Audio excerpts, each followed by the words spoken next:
Bonjour, j'espère que vous allez bien.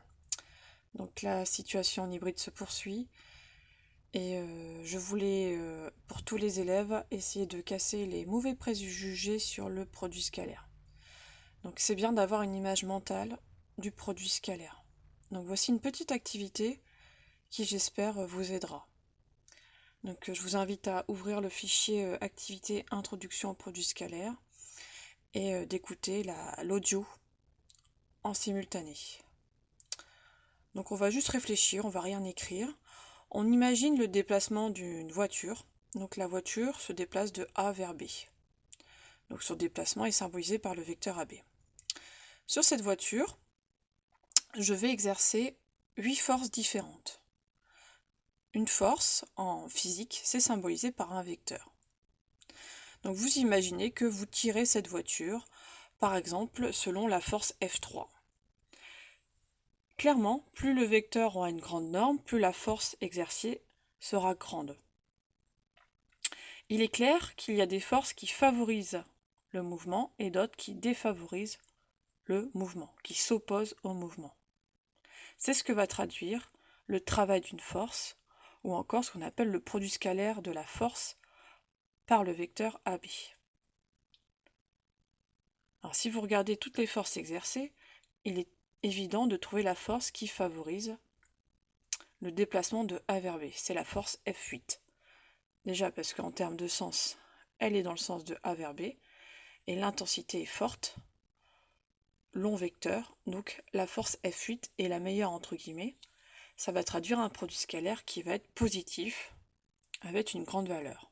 A l'inverse, la force F3 est en opposition totale, elle s'oppose au mouvement, ça va donner un produit scalaire, F3 scalaire AB, qui est complètement négatif.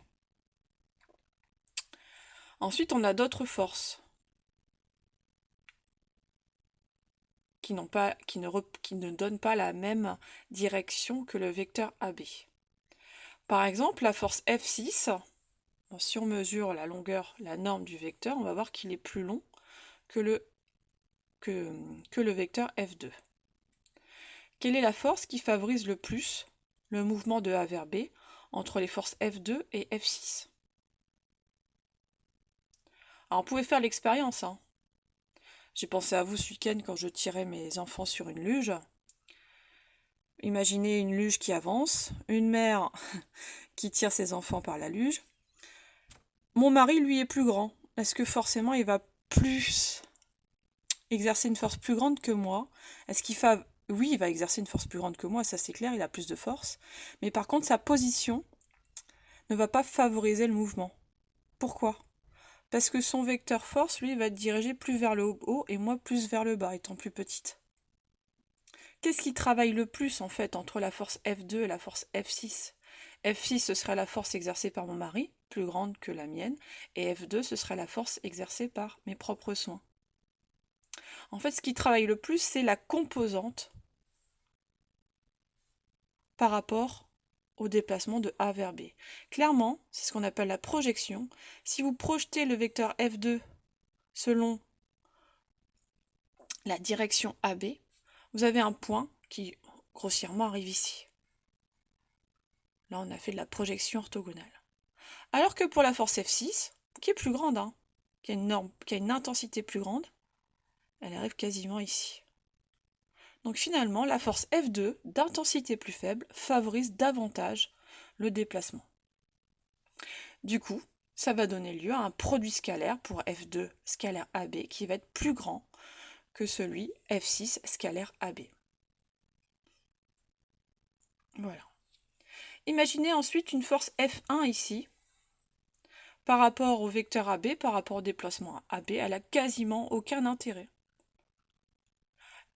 Le produit scalaire en mathématiques va être un formidable outil pour démontrer que des directions sont perpendiculaires. Si vous avez deux vecteurs AB et F1 qui sont orthogonaux, qui ont des directions perpendiculaires, autrement dit qui peuvent être portés par des droites perpendiculaires, le vecteur force ne va ni favoriser le mouvement, ni s'opposer au mouvement. On aura un produit scalaire qui est nul. Donc ça va être un précieux outil en mathématiques pour traduire des situations géométriques où on a de l'orthogonalité, autrement dit de la perpendicularité.